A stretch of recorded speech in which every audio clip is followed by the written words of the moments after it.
Кут медиа каналына катталыңыз жана Билерман Ордо интеллектуалдык оюндарын көрүп туруңуз.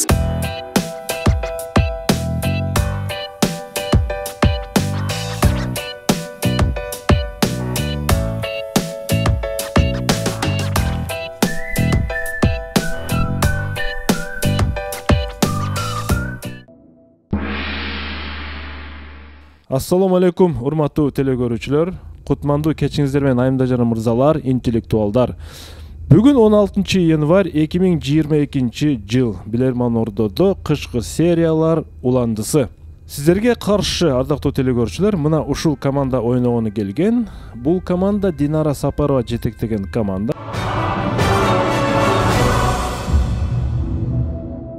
Демек, урматтуу телекөрүүчүлөр, урматтуу билермандар, Динара Сапарованын командасы 2022 жылдын кышкы сериясында кайрадан Премьер-лига үчүн ат салышат. Ошон үчүн мен ойлойм, бүгүн Динара Сапарова үчүн өтө улуттуу сыноолордун бири. Команда оюнга даярбы, маанайыңыздар жакшыбы? Алгач ушудан сөз баштасак, Динара. Саламатсызбы, урматтуу алып баруучу, саламатсыңарбы Ордо жана телекөрүүчүлөр. Нокат командасы бүгүн кайрадан телекөрүүчүлөр менен таймашуу алдында турабыз. Буюрса, жакшы маанай менен жакшы оюн көрсөтөбүз. Команданын курамында айрым өзгөрүүлөр бар. Бул өзгөрүүлөр боюнча да кыскача маалымат берип койсоңуз, Динара айым. Команданын курамында бүгүн жаңы 3 оюнчу келип отурат. Жаныш Жусупбеков, бул Билерман Ордо түптөлгөн учурларда Жаныш Жусупбеков жана Мамбет Жунус уулу. Бул эки оюнчу ошол убакта ойноп жүргөн, кийин кандайдыр бир ошол кесиптерине жараша убактылуу ойнобой калышкан. Кайрадан бүгүн мындан кийин эми бул эки оюнчу команданын туруктуу мүчөсү болмокчу. Асел айым, бул Зайнидин мырза Швецияга кеткендиктен Асел айым анын жубайы. Мындан кийин ошол Зайнидиндин ордунда. Зайнидин мырзанын ордун жоготпой. Ооба. Асел ойнойт. Демек, команданын курамында өзгөрүүлөр боюнча маалымат алдык барыбыз. Мен ойлойм, ушул команда мындан кийин туруктуу ойнойт деген ишеничтебиз, Динара айым. Анткени олуттуу мамиле кылышыбыз керек. Биз 2022 жылдан баштап жаңы жобо түзөбүз. Командалар үчүн, билермандар үчүн эрежелер киргизилет. Ошого айтып кетип атам. Анда бул командага ийгиликтерди каалап, бизге жаңы кошулган телекөрүүчүлөр болсо, кыскача даректерибизди айта кетели. Урматтуу телекөрүүчүлөр жана көрөрмандар, YouTube'дан биздин Билерман Ордо оюндарын көрүп атсаңыздар керек. Билерман Ордо деп YouTube'га жазсаңыздар, биздин оюндар баардыгы чыгат. Кут медиа деген каналда биздин оюндар баардыгы жүктөлөт. Жана ошондой эле Instagram'да Билерман астыңкы сызыкча Ордо деген баракчабызга катталып, ал жерге дагы расмий баракчасы деп жазылган. Ошол баракчага катталыңыздар. Жана ошондой эле Ош шаар Ленин көчөсү 330 дарегине кат аркылуу жөнөтүңүздөр почтадан. Facebook'ta da Билерман Ордо деген баракчабыз бар. Жана Билерман чекит TV күчүкчө mail чекит уру. Мына ушул даректерден азыртадан баштап суроо жөнөтүп бериңиздер. Кол телефондор менен. Биздин өнөктөштөрүбүз Барбол адаттагыдай. Барбол адал жаңы дайыма таптуу. Йома бургер эң мыкты бургер. Актив дизайн, полиграфия жана жарнак борбору. Жана ошондой эле Аура Люкс массаж академиясы сиздерге ден соолук каалайт. Жана Легенда Века окуу борбору. Мына ушул өнөктөштөргө ыраазылык билдирүү менен биз оюнду баштадык. Эсеп монитордо 0-0. Биринчи раунд.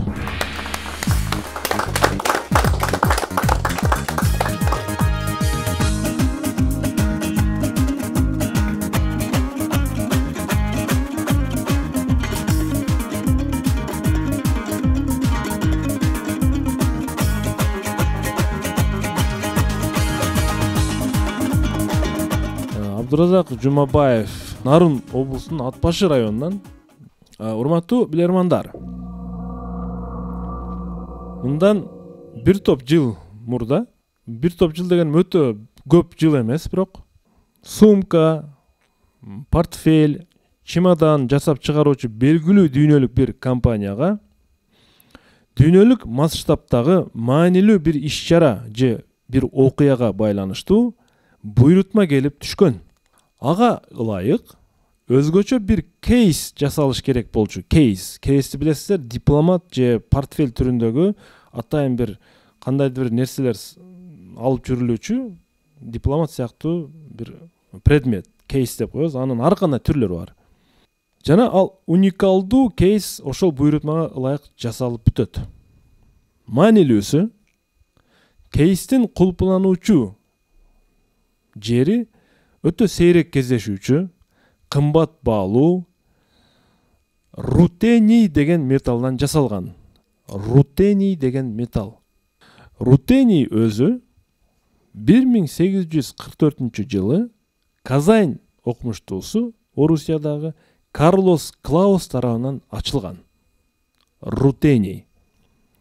Карлос Клаус дагы аны рутений деп аталышын негиздеп түшүндүргөн. Мен ушул себептен мунун атын рутений койдум депчи. Мен мониторго азыр мунун химиялык мүнөздөмөсүн дагы берип атам. Динарайым. Химиялык мүнөздөмөсү рутениум деп, латын тилинде рутениум деп, биз рутений деп айтабыз.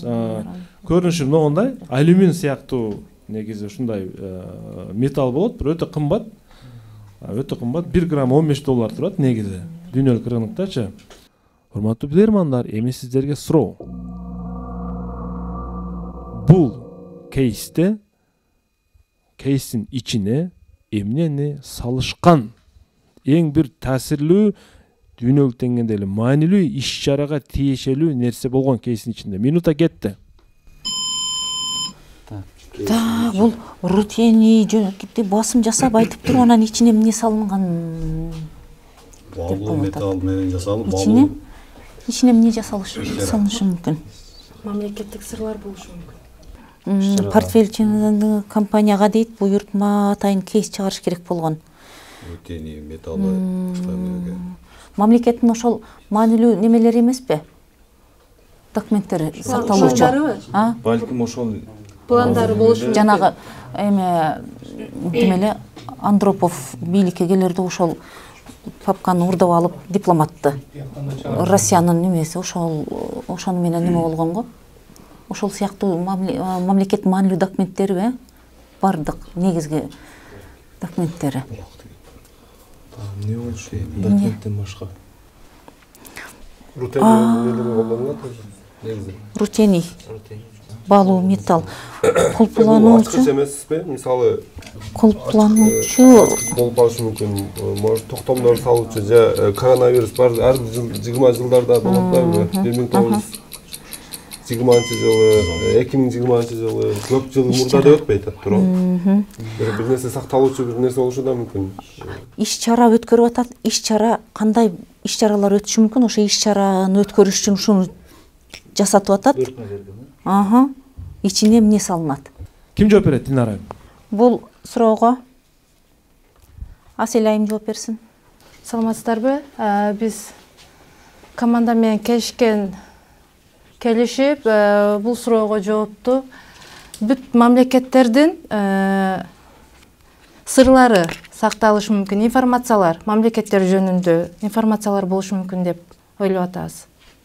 Кейстин ичинде мамлекеттерге байланыштуу эмне информация болгондо ал кандай предметте болот? Кагаз түрүндө болот. Кагаз түрүндө полный информациялар болот, бардыгы. Кайсы өлкө кандай бюджети, кандай немеде турат, состояниясы полный ошолор жөнүндө информация болушу мүмкүн деп ойлоп атабыз. Ру деп, монитордо карасаңыз, ру сизге эч нерсени камкылой атабы? Почтаны, электронный почта. Электрондук почта. Демек, сиз ошол кейстин ичинде эл аралык маанилүү бир документтер болгонун эсептейсиз. Ооба. Электрондук вариантта. Электрондук вариантта жооп кабыл алынат. Эми мен туура жоопту айтам. Ру бул Россияга тиешелүү домен. Эмне үчүн бул жерде телегөрчү жылын айткан эмес. Бул 2018 жылдан 1 жыл 2 жыл мурдараак буйрутма берилген, Россия мамлекети тарабынан буйрутма берилген кейске. 2018-жылдагы маанилүү иш-чара үчүн. Россияда 2018 эмне болду, Мамбет? Дүйнөлүк футбол боюнча неме болду? Футбол боюнча дүйнө чемпионаты болгон. Ооба. Футбол боюнча дүйнөлүк чемпионатта эң негизги маселе эмне? Бул кубок. Эми караңыздар, мен сиздерге кейсти көрсөтүп коеюн. Футбол боюнча дүйнөлүк чемпионаттын кубогун Россия Федерациясы мына ушундай атайын даярдалган кейске буйрутма кылып салдырып келген. Кейстин култагыштарын караңыздар, рутениден даярдаган. Эмне үчүн рутениден? Рутениден ру деген кыскача жазылышы атайын Россия өзүнө символикалык түрдө болсун деп атайын рутениден буйрутма кылып жасаткан. Анткени Россияда өтүп аткан үчүн мунун химиялык аталышы болсо, көрүп турасыздар, ру деген тамга менен турат. Мына ушул кубок үчүн даярдалган кейс болчу. Эсеп 1-0. Абдыразак Жумабаев чын деген сөз. Ат башы район тургуну 1-0 телекөрчү тарап алып келди. Эсеп 1-0 ойнулатылат. Экинчи раунд.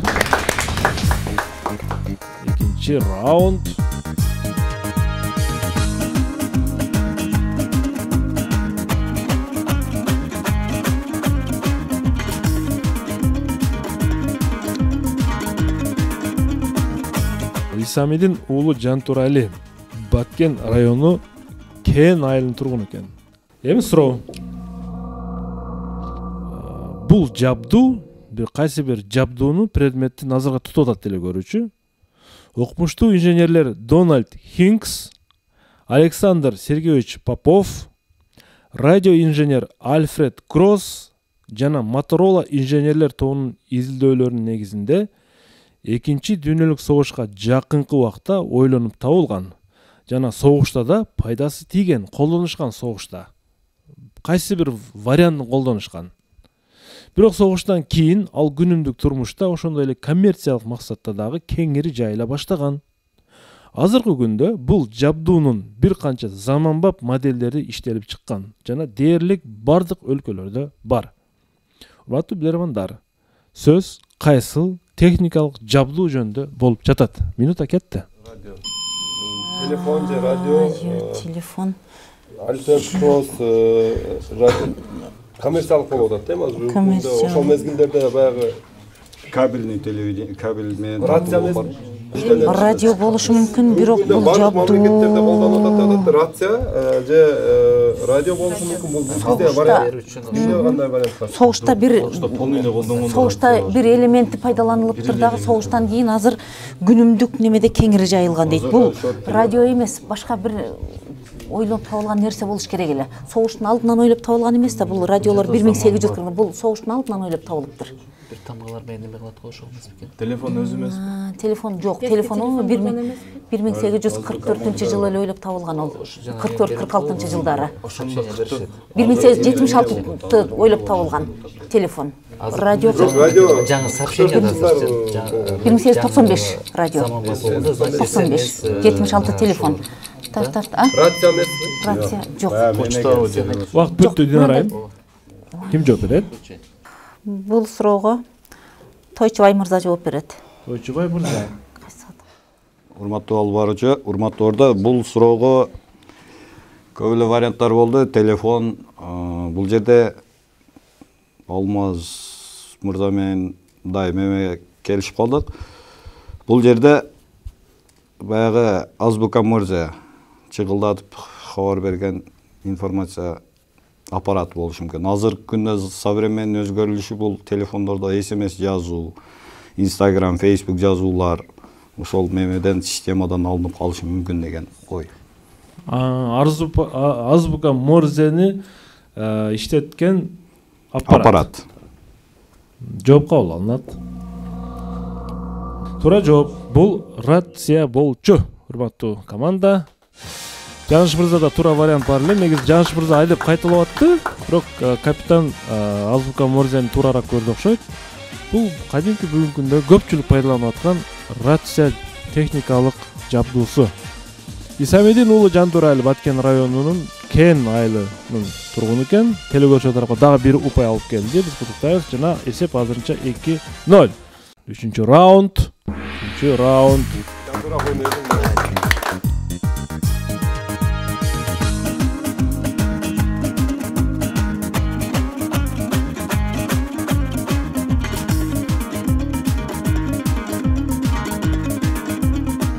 Актив дизайндан суроо сиздерге. Актив дизайн биздин өнөктөш. Урматтуу билермандар, суроого көңүл бурабыз. Кокон хандыгына кайтабыз. Кайтабыз дебейин, барайыл дейин. Урматтуу билермандар. Кокон хандыгынын учурунда Кокон базары дагы чындыгында белгилүү болгон, аябай таанымал болгон, анткени хандыктын базары болгон. Ошол өрөөндөн, керек болсо кошуна өлкөлөрдөн дагы түрдүү түмөн товарлар келип турган. Кербен менен келет сөзсүз түрдө.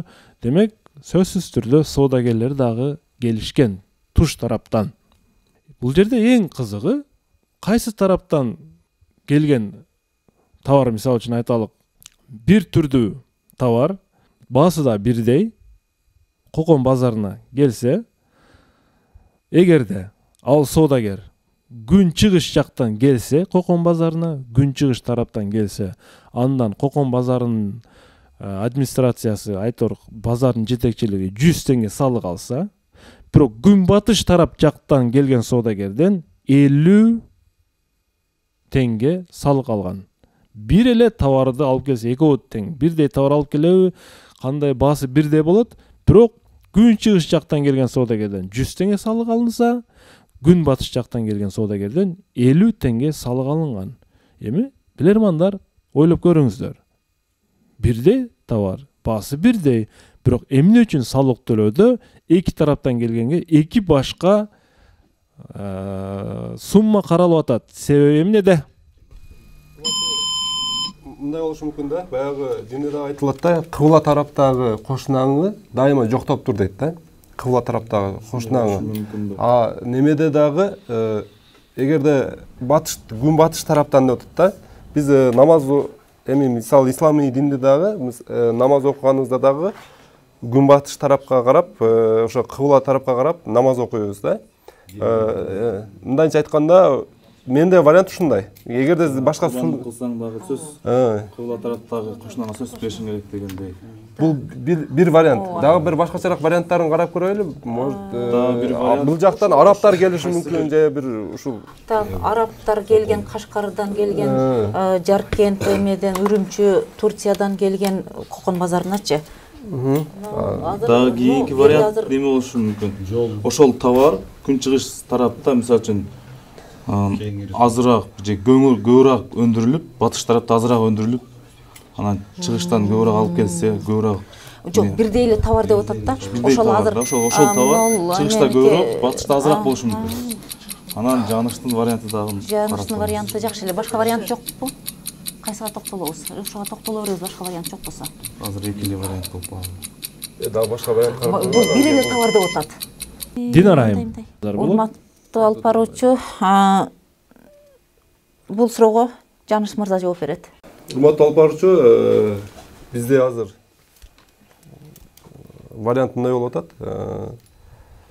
Бизде баягы динде да айтылган, кыбла тараптагы кошунаңды жоктоп тур деген да, дайымачы. Анан бул дегени ошол ишенимдерге таянып, ошол батыш, күн батыш тараптан келген соодагерлердин наркы ошол негизде арзандатылышы мүмкүн. Эмне себептен? Жакшылап комментарий берсеңиз. Каба дагы ошол жакта жайгашкан деп болжол менен айта алабыз. Анан экинчи жагынан ооматтуу болот деген түшүнүктөрүбүз бар. Мисалы койду сойгондо деле же башка нерсени курбандык кылганда деле кыблага каратып туруп, кыбла тарапка, күн батыш тарапка каратып туруп, мисалы ошол нерселерди аткарабыз да, жумуштарды. Биз ушул нерселердин да мен бир аз топтоштурууга аракет кылдым, менин жообум ушундай. Түшүнүктүү жооп кабыл алынат. Батыш тарапта ислам дини түшүнүктөрүндө батыш кыбла Кааба деген түшүнүктөр көбүрөөк айтылгандыгы үчүн, батыш жакта жайгашкандыгы үчүн деген сөздүн урматына балким 50 теңгеден азыраак салык алат окшойт деп Жаныш мырза өзүнүн версиясын айтып атат. Эми мен ордодон турган билермандардын да пикирин угуп көрөйүн.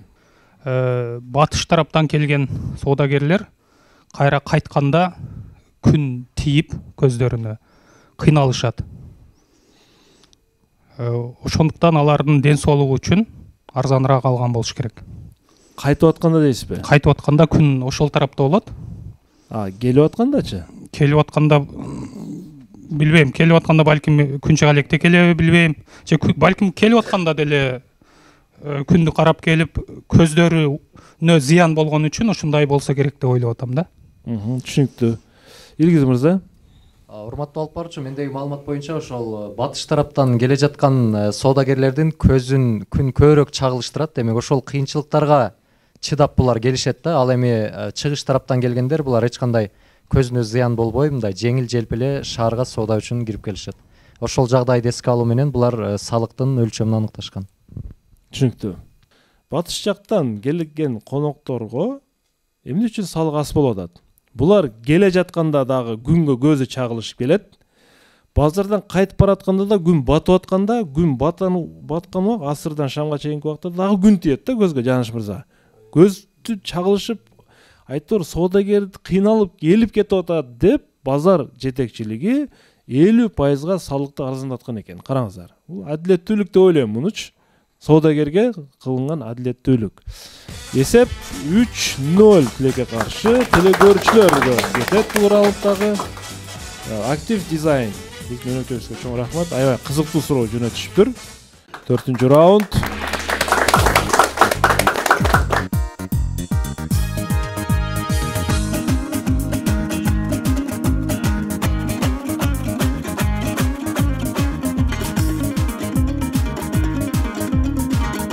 Ботокөз Жакып кызы. Ботокөз Жакып кызы Талас шаарынын тургуну. Урматтуу команда, майнтурга көңүл бурабыз. Сиздердин назарыңыздарда уникалдуу поезддерди көрсөтмөкчүбүз. Франциялык Шарль Лартик 19 кылымда эң алгачкы монорельстүү системалардын бирин иштеп чыккан. Анын өзгөчөлүгү тепловоз менен вагондор 3 бурчтук абалындагы жалгыз рельске таянып, анын үстүндө аракеттенишкен, көрүп турасыздар. Негизи поезддин рельси эки жолдо болот да. Эки сызык болот. Бул жерде бирөө турат. Кээ бир эксперттердин көз карашы боюнча, Шарль Лартиктин Алжирге болгон сапары анын ушул монорельстүү системаны ойлоп табуусуна себеп болгон дейт. Алжирге болгон сапары. Сиздерге суроо.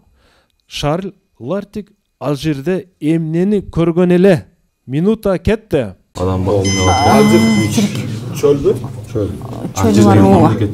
Жок, чөл Африкан түндүгүндө. Чөл бар. Алжир. Мына атамгас эмеспи? Машина чөлдө бар. Айдаганда эки аста болмосо тыгылып калат, үстөнгө неме кандай. Жок, эмнени көргөн деп атат Алжирден? Эмнени көргөн? Өнү көрүш. Төнүн өркөч жок. Ал туура келбейт. Бир немени деп атат, ооба. 3 бурчтуу деп атат. Монорельс. Төнү көргөн эмес чындабы? Алжирге барып. Мына үстүндөгү өркөчү мына немеге окшоп кетип атат, а? Дагы варианттар. Төө бир вариант. Дагы эмнени көргөн деп атат. Алжирде эмне бар? Цирк болушу мүмкүн эмеспи? Жана бир арканын үстүндө басат. Ошол учурда цирк болгон дейсиңби? Болушу мүмкүн. Жок, циркко болгон, но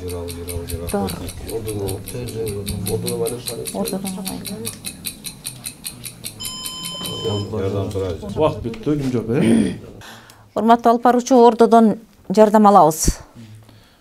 Урматтуу Ордо, жакын келиңиздер, командага жардам бериңиздер. Бул эмне болушу мүмкүн? Кепте. Баягы жанагы каптарды жүктөрдү жүктөйт да, ошондо баягы өркөчүн окшош болуп атат да мындай. Капты тең салмак кылып кийгизип коет го. ошондой анан ошону технология менен унаа айландырып койгон. Төөдөгү буржун да. Поезд кербенде салмактуу. Поезд кербенде төбү жирафпы? Динарже. Төөдөгү буржун. Ордо, рахмат жардамыңыздар үчүн. Динар айым. Урматтуу алып баруучу, Ордонун жардамына таянып, эми өзүбүздө да бар эле, бирок ишеним болбогондуктан Ордодон жардам алдык. Ордонун да пикири ушул болду. Төөнү көрүп туруп, ошону ойлоп тапкан деп чечтик. Эмне үчүн төө болушу мүмкүн? Африкада төө бар да, анан жанагы ал убакта аны муну ошо кербендерди эме төөгө жүктөрдү жүктөп, ана эки жагына куржун элестетип байлап туруп, анан тең салмакта болсун деп эки жагына бирдей жүк эме кылып туруп жүктөгөн да. Анан бул дагы азыр ортодо мынандай эме болгону менен эки жакка чыгып турат да, бирдей болуп. Демек, бул Шарл Лартик ал жерден төөлөрдү көргөн болчу.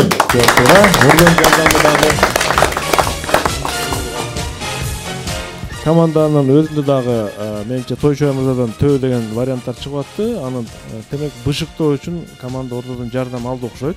Команда өз тарабына бир упай алды. Оюн улантылат. 5-чи раунд.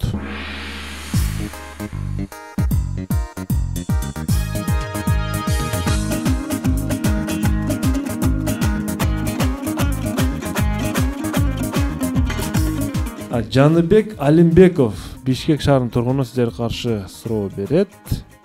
Урматтуу билермандар, Японияга кайтабыз. Японияда орточо жашоо узактыгы аялдарда 87,45 жыл, 87,5 жыл, ал эми эркектерде 81,41 жылды түзөт. Бул 2019 жылдын статистикасы дейт. Япониянын окумуштууларынын изилдөөсү боюнча, жөнөкөй жарандарга салыштырмалуу якудза кылмыштуу мафиясынын мүчөлөрү боор оорусуна эртерээк чалдыгышат. Дээрлик көпчүлүгү 50-60 жаштан кийин боор оорусуна чалдыгышат. Якудза мафиясынын мүчөлөрү, бул дүйнөгө белгилүү япондук криминалдык топ. Окумуштуулар, медиктер мунун эки негизги себебин аныкташкан. Жаныш мырза. Биринчиси, алкоголдук суусундуктарды көп ичкендиги, тамеки сыяктуу башка зыян заттарды чегүү, бул якудзага тиешелүүлөрүн аныктап атат да. Сиздер экинчи себебин таап бериңиздер дейт.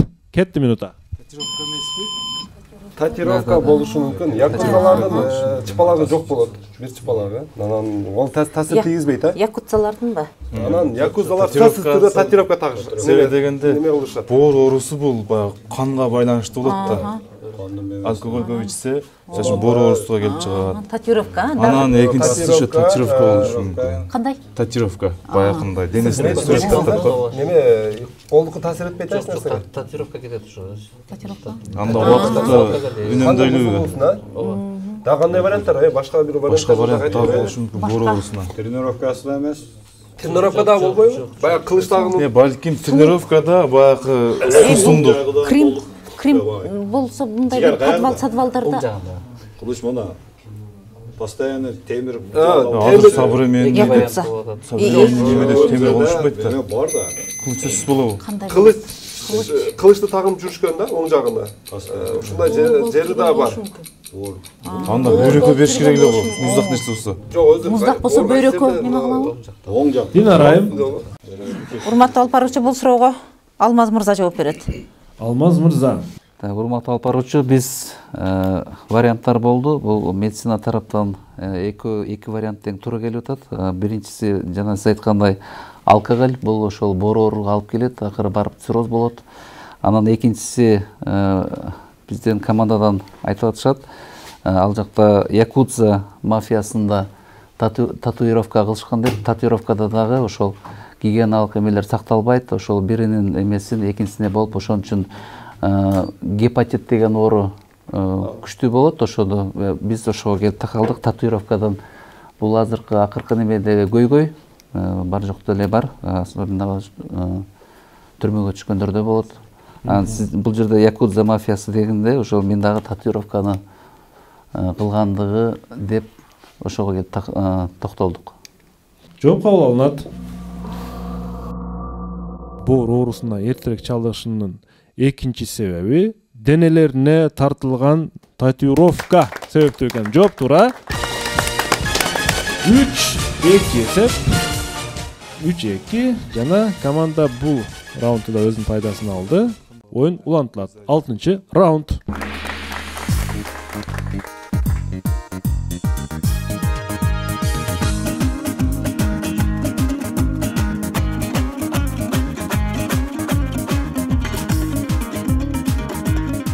Нурзат Мусаланова Талас облусунун тургуну сиздерге каршы суроо берет. Урматтуу билермандар.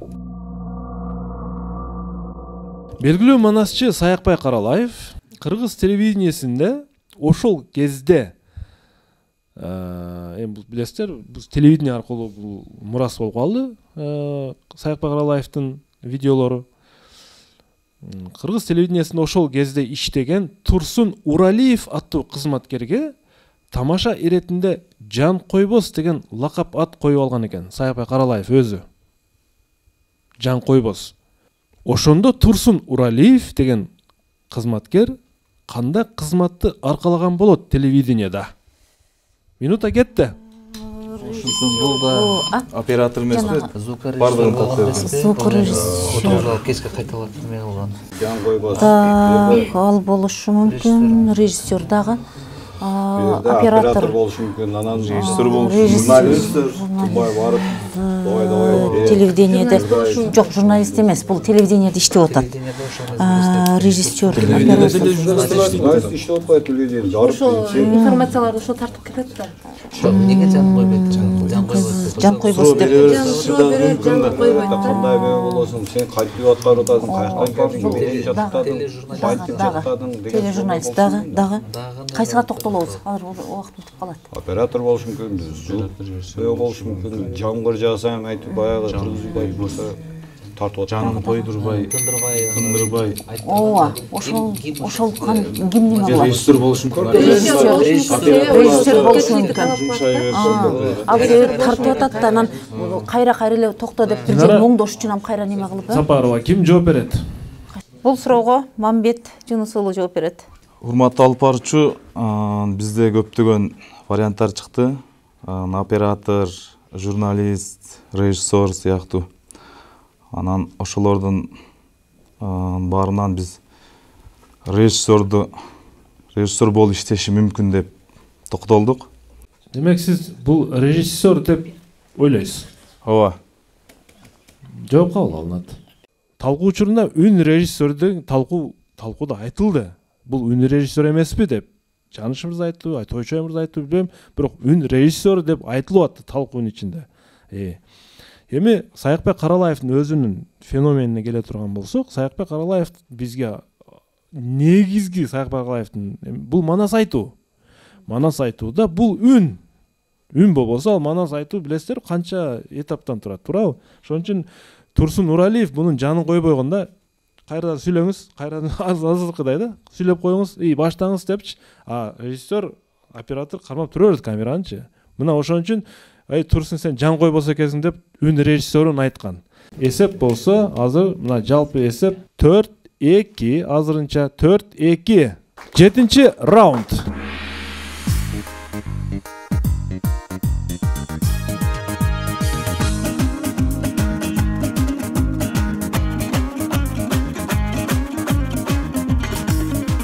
Абдуали Туйчиев Чүй облусунун тургуну сиздерге каршы суроо берет.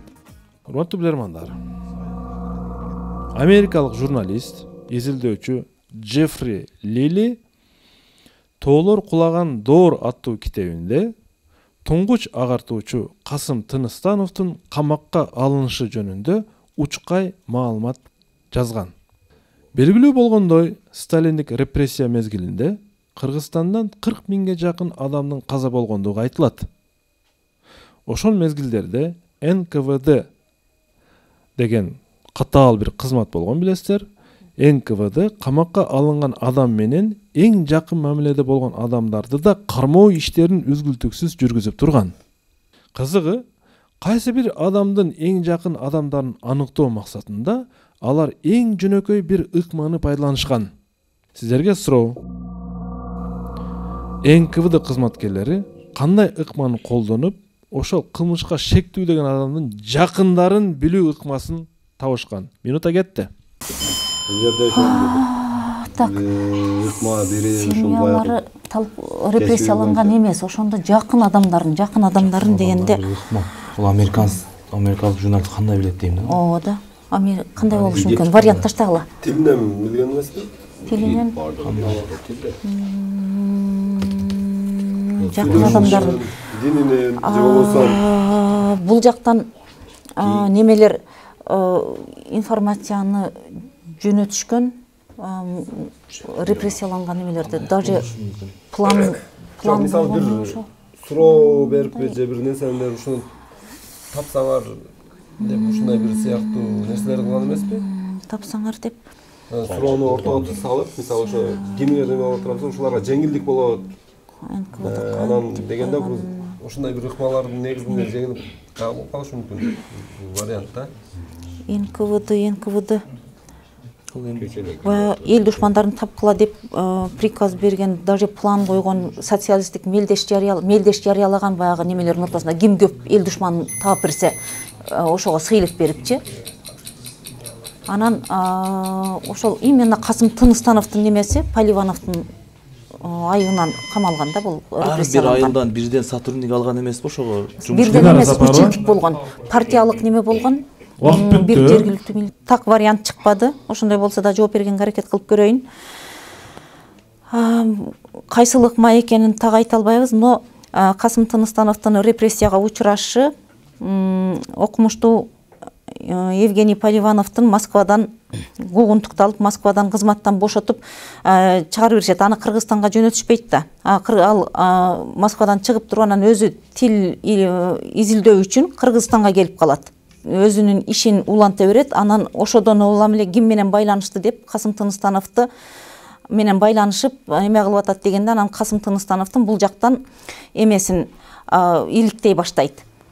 Бул жактан эптеп айыбын табыш керек болот. Анан жазуучулар союзуна тапшырма берип, ошол жерден мунун баягы Шабдан Баатыр жөнүндө жазган Академия кечелери деген пьесасынан кармап туруп, ошондон айып таап, анан өткөн эски заманды эңсеп атат деген шылтоо менен кармалат. Бул ыкма дегенде ошол кармагандан кийин азыраак убакытка кое берет да. Мисалы үчүн партиядан чыгарып туруп же болбосо кызматынан бошотуп туруп кайрадан жөн койгондо ал барат, башка жака барат, ким менен сүйлөшөт, дагы дальше эмне иш кылат, ошолорду аңдаган да. Азыркы СМГшниктер кылып атат го. Түшүнүктүү. Жооп кабыл алынат. НКВД кызматкерлери камакка алынгандар ак жерден күнөөлөп, аларды түрдүү кыйноолорго салышкан. Мындан кабарыңыздар бар, китептерин окугансыздар. Ден соолугу начарлап калган учурда аларды ооруканаларга жаткырышкан. Динара айым кое берген эмес, ооруканаларга жаткырышкан. Натыйжада аны көрүү үчүн биринчи кезекте ким келет? Анын эң жакын достору келет, эң жакын адамдары, мамиле кылып жүргөн адамдарга ден соолугун сураш керек да, ооруканада жаткан адамдан. Туурабы? Ошо ар бир адам тизмеге алгандагы, демек аларды мамиле түзгөн деген айып менен дагы камакка ала берген, сырттан келген адамдарды дагычы мына ушундай ыкма менен алар ким кимдин мамиле кылгандыгын ооруканага жаткыруу ыкмасы аркылуу тутушкан. Эсеп 5-2. Телегөрчү Абдубалиев Туучиев Чүй облусунун тургуну бул суроосу менен телегөрчү тарапка дагы бир упай алып келди. 8-чи раунд.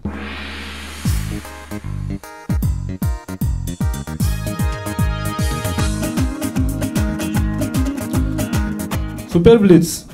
3 раунд 20 секундадан.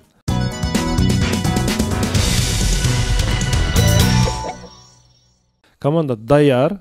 Даяр. Сиздерге каршы биринчи суроону Бакыт Абдырасулов бермекчи. Кара Суу районунун тургуну.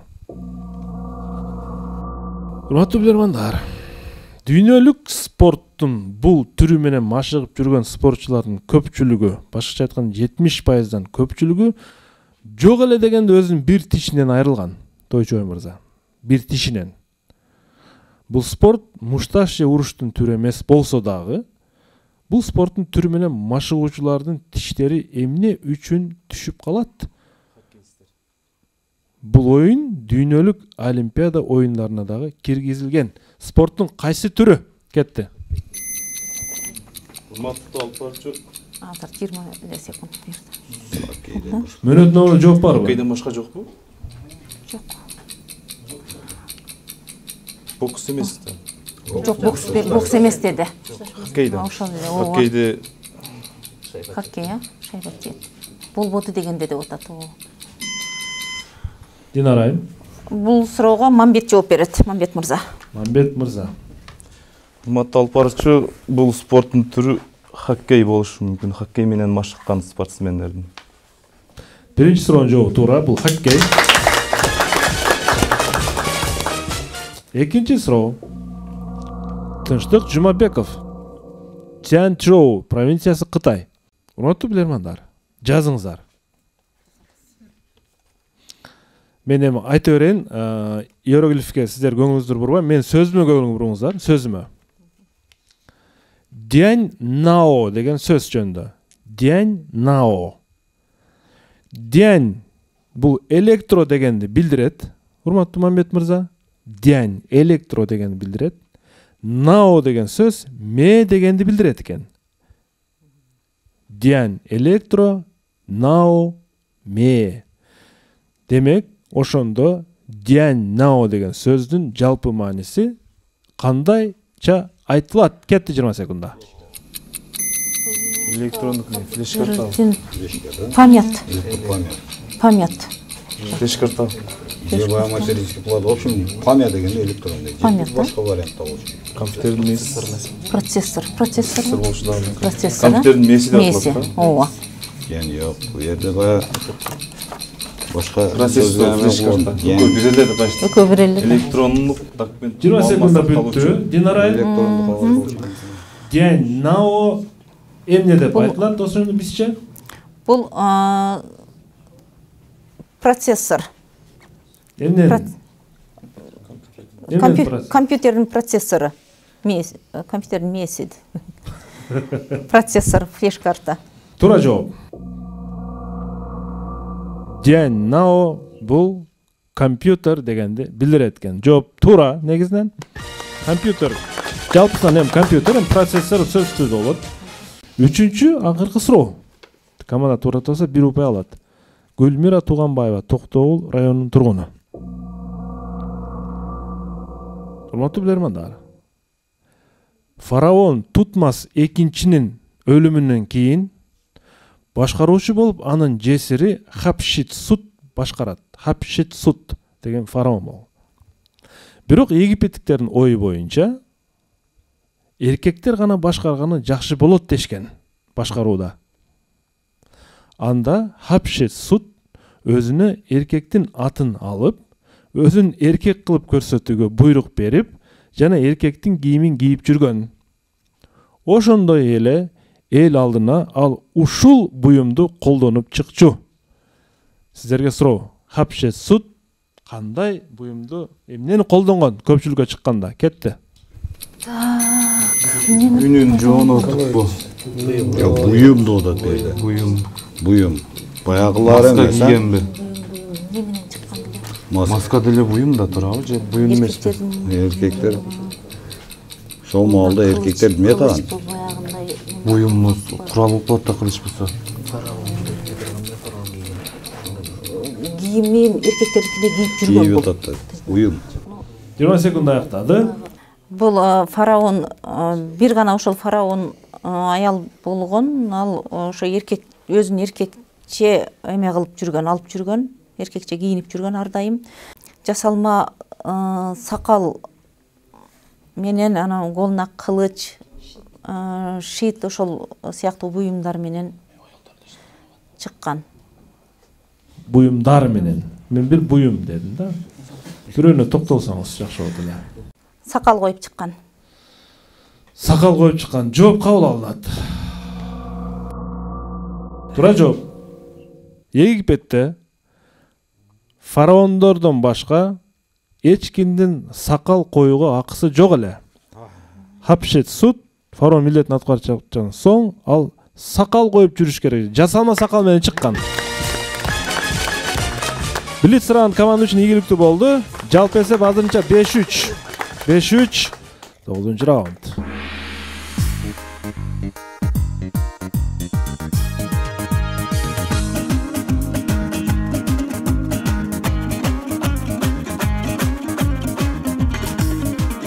Инабат Камчыбекова, Алабука районунун тургуну. Сиздерге каршы суроо берет. Сиздерге суроо. Чөл калкында ушундай бир табышмак бар. Чөл калкында. Ал чөлдүн ханайымы. Анын буту сууда болгону менен башы күндө. Ал эми бул нерсе анын кооздугу, сулуулугу. Урматтуу билермандар. Чөлдүктөр эмнени айтып жатат табышмак түрүндө? Кетти минута. Эмне эмеспи? Шалы эмеспи? Күрүч. Буту сууда, башы күндө. Бул анын чөлдө өсөбү? Шалы. Чөлдө. Шалы. Чөлдө шалы өспөй, чөлдүк. Ошол жерде деле күрүч болушу мүмкүн. Чөлдүктөр. Так, башы буту сууда. Күрүчкө баа тамшанып айтышы мүмкүн. Ананас эмеспи? Эми ал жерде банан бар, дагы ошо ананас деген бар. Мынандай чат сыяктуу мынандай болсо баш жагында кооздугу, сулуулугу деген эмне болушу мүмкүн? Чөлдө өсө турган. Буту сууда. Чөлдө, чөл калкында дейт, буту сууда. Эмне өсөт? Сачын шалынын асты суу болот. Шалы бирок суу көп жерде бул чөл болуп атпайбы? Ошол чөлдүктөр шалыга мисалы үчүн өзгөндө айтат бу жерде башка эле тема деген. Чөлдүктөр айтат болгондо шалы болушу мүмкүн. Шалы дагы кимде кандай? Шалы банан болушу мүмкүн, мандайын болушу мүмкүн. Ысык жакта өсө турган дагы эмне бар? Буту сууда баш күндө өсүмдүктөрдөн башка нерсеге дагы эме кылайлычы? Бир чөл калкында табышмак. Буту сууда Арабия мамлекеттери бир жагында, кууш болуп бир жагы эмеде. Кайсы жерде? Вакыт бүттү, Динара айым. Урматтуу алып баруучу, бул суроого Алмаз мырза жооп берет. Команда ананас деп токтоп атабыз. Ананас деп токтоп атат команда. Жооп кабыл алынат. Талкуучунун да байкадым. Ананас, банан, дагы кокос айтылып атты да. Эми чыгыш элинде чөл. Чыгышта эми чөл көп. Чөл бул ысык жер. Ысык жерде канайым. Эмне болушу мүмкүн? Анын кооздугу буту сууда, башы күндө. Бул Сауд Арабиясы деп дагы бир мындай бир жакындаштырып айтып өтүп кетти Тойчуба мырза.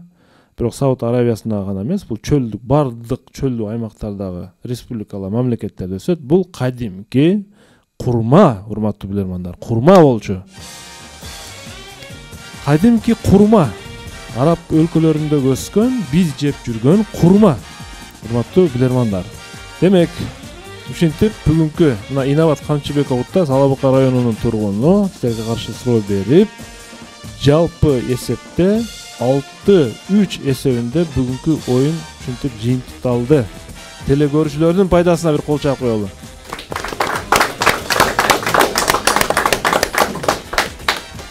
Эми биз Семетей мырза, Сагым мырза, Илгиз мырза, сиздердин кыскача пикир угалы. Урматтуу алып баруучу, команда болушунча эле жакшы оюн көрсөткөнгө аракет кылды. Албетте эми тилекке каршы бир аз үй бүлөлүк, башка эми бул команда улуу муундун командасы, көпчүлүгү бала чакалуу, үй бүлөлүк дегенде бир аз азыраак даярданып калыптыр. Ошо билинип калды. Албетте команда оюнга келиш керек. Командалык аура болуш керек. Бири-бирин аябай жакындан, мындай жарым сөздөн түшүнсө, албетте убактында эконом болот. Анан сөзсүз бул көбүрөөк жакшы варианттарга, ийгиликтерге жакындамакта. Ага карабастан аракет кылды. Бул жерде Жаныш мырза аябай жакшы идеяларды айтты. Болгону тилекке каршы ошол жооптор мындай упай алып келе алган жок. Андан кийин бул жакта башка агайларыбыз дагы бирок негизги команда капитан аракет кылды жана оор суроодо ушу чечкиндүү болуп туура жоопту тапты. Бул дагы бир чоң эмгек керек. Ал эми мыкты суроо боюнча айта турган болсок, жеке бизге, айрыкча мага дагы Чүй облусунун тургуну Абдубали Тойчубиттин суроосу жакты. Мыкты суроо деп ушул Тынчтановдун өмүр баяны жөнүндө, Толор кулаганды чыгармасы жөнүндө мыкты суроо деп балайбыз. Баарына ийгилик. Рахмат. Рахмат. Оюндан биз жеңишти күттүк эле, жеңиш болбоду. Анан мен ушул жүрөгүм жылыганы ушул чоң муундун өкүлдөрү бизге келип атканы абдан кубандырат. Биздин ордодо ушундай чоң муундун өкүлдөрү көбөйө беришине тилектешмин. Жана бардык ушул телекөрүүчүлөрдөн ушул чоң муундан команда курап келиңиздер деп мындай чакырып өтөт элек. Анан бүгүнкү оюнда эки билерман өзгөчөлөндү. Булар ошол мурунку биздин ордодо ойноп кеткен, экөө тең капитан болуп да ойноп жүргөн бул жигиттер Жаныш мырза менен Мамбет мырза. Ушул экөөнүн көп идеялары чыкты. Бирок тилекке каршы ал упайлар мындай булардын идеялары иштебеди, жемишин бербеди да. Ошондой болсо да мен экөөнү таптым. Суроодон кайсы суроо жакты сизге? Суроодон мага да ушул Сагым мырза туура белгиледи. Ушу репрессия жөнүндөгү суроо мага да жакты. Рахмат пикириңиз үчүн. Динара айым, сизден кыскача оюн тууралуу мындай оюн бүттү, мынакей бүгүнкү оюнуңузга кандай баа бересиз? Магистрлер туура эле айтып кетишти. Үй бүлөлүк абалына дейт, үй бүлөлүк абалдан да эмес, биз эми баарыбыз мамлекеттик кызматкерлер экенбиз. Ошол кызматыбыздан улам чындыгында бири-бирибиз менен байланышып, мынтип чогулуп олтуруп суроолорду талкуулап даярдоого убактыбыз болбой калды. Ошондуктан жеңилдик. Убакыт ооба. Анан бул жерде суроолор өтө жакшы суроолор экен. Арасынан фараондун сакал койгондугу тууралуу суроо жакты. Эми ошол учурда фараондорду кудай катары көрүшкөн да, элди башкарып ошол эмени сактап туруш үчүн аялдар бардык нерсеге даяр дегенди көрсөтүп коюптур да. Ошол суроону жакшы суроо деп таптык. Гүлмира Туганбаеванын суроосу болчу. Фараондор тууралуу суроосу. Чынында жакшы суроо, команда үчүн кызыктуу суроо деп эсептелиптир. Чоң рахмат. Биз ушул Гүлмира Туганбаева менен Абдубали Тойчиевке ошол актив дизайндын акчалар сыйлыгын жөнөтөбүз. Анда куттуктайбыз. Ал эми команда үчүн биздин да сыйлыктарыбыз бар. Бул демек Aura Lux'тун массаж, ден соолукту чыңдоо үчүн акысыз сертификаттары, Йома бургерден акысыз тамактануу сертификаттары жана ошондой эле биздин өнөктөшүбүз Барболдун шериндиктери кабыл алып коюңуздар. Алгач торт,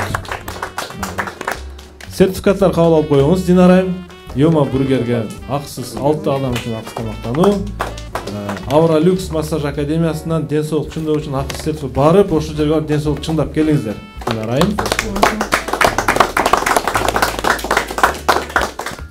Барбол адал, жаңы, дайыма таттуу сиздер үчүн, урматтуу билермандар. Демек бардык биз телекөрүүчүлөргө чоң ыраазылык билдиребиз. Бизге аябай кызыктуу суроолор жөнөтүп атасыздар. Бүгүнкү жеңишке жетишкен телекөрүүчүлөрдү дагы бир жолу куттуктайбыз. Биз сиздерден мыкты суроолорду күтөбүз, урматтуу телекөрүүчүлөр. Демөөрчүлөргө дагы чоң рахмат. Техникалык топко дагы рахмат. Кайрадан көрүшүнчө аман болуңуздар. Биреги күчтүү бирди, билими күчтүү миңди жыгат. Ассаламу алейкум.